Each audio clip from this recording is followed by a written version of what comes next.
வந்து கிறிஸ்தவம். இந்த மதிப்பீடுகளெல்லாம் எந்த கூட்டணி செயல்படுத்துகிறார்கள்? சரி, அரசியல் நிர்ணய சட்டம் சொல்லுது ஜனநாயகம், சமத்துவம், அப்புறம் வந்து நம்ம பார்க்குறோம் சமய சார்பு, அதை நம்ம பார்க்குறோம் எல்லாருக்கும் மக்கள் ஆட்சி கொண்டு வருகிற ஒரு நிலைமை இருக்கு.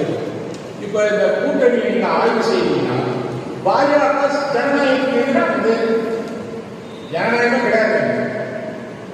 ரெண்டாவது சமத்துவத்துக்கு எதிராக இருக்கு. ஏன்னா இந்து சமயத்தை தான் குறிப்பிடுகிறார். இந்து சமயம் தான் சொல்லுது சாதிகளின் அடிப்படையில் அடுக்குமுறையில் இந்த சமூகம் இருக்கணும், உயர்ந்தவங்க தாழ்ந்தவங்க கீழே இருக்கணும், மேலே இருக்கணும், ஜாதி ஏற்றுக்கொள்கிறது. அது வந்து சமத்துவத்தின் மறுக்கிறது.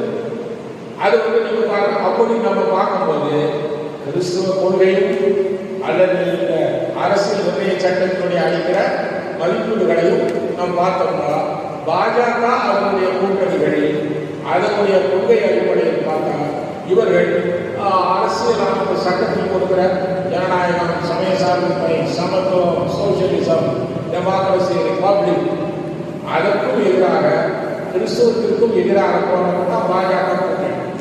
நம்ம ஓட்டு இல்லைன்னு சொல்லுவோம் கட்சிகள். திமுக கூட்டணியில் இருக்கிற கட்சிகள் எல்லாம் ஓரளவுக்கு ஏறக்குறைய இந்த மதிப்பீடுகளை எல்லாம் ஊற்றி குடித்து இதற்காக மக்கள் நல திட்டங்களை உருவாக்கி செயல்படுத்திருக்கிறார்கள். ஆகவே திமுக கூட்டணிக்கு நமது ஒன்று அப்படிதான் நாங்கள் சொன்னாங்க. போன தேர்தல் அப்படிதான் போட்டாங்க.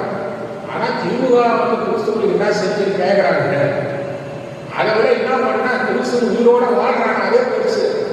திமுக இந்த ஆட்சி செய்யாம பாஜக ஆட்சி செய்தால் ஒரு கோயில் நீங்க லவ் ஸ்பீக்கர் வச்சுக்கிறேன் அன்பார்ந்த கிறிஸ்தவர்கள் கூட்டான லவ் ஸ்பீக்கர் வந்து வச்சு காலேஜ் ஒன்றும் பண்ண எல்லாத்தையும் பேசணும். ஜரூரத்துக்கு நீங்க கேஸ் போக முடியாது. பாஜக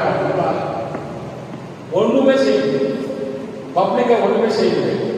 பப்ளிக்ல ப்ரேயர் பண்ண முடியாது, பப்ளிக்ல சட்டம் போட முடியாது, பப்ளிக்ல தேர் தூக்க முடியாது, உங்களுடைய அடையாளம் காட்ட முடியாது, இன்னும் இருக்கிற உரிமைகளை பறிப்பு.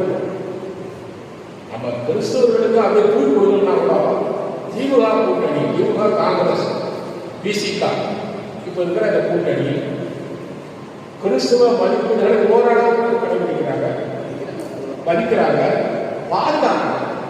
ஒரு சிறுபான்மையினரை பாதுகாக்கிறாங்க. ஒரு கிறிஸ்துவ இஸ்லாமியரை அடிச்சு அவங்களோட உடனே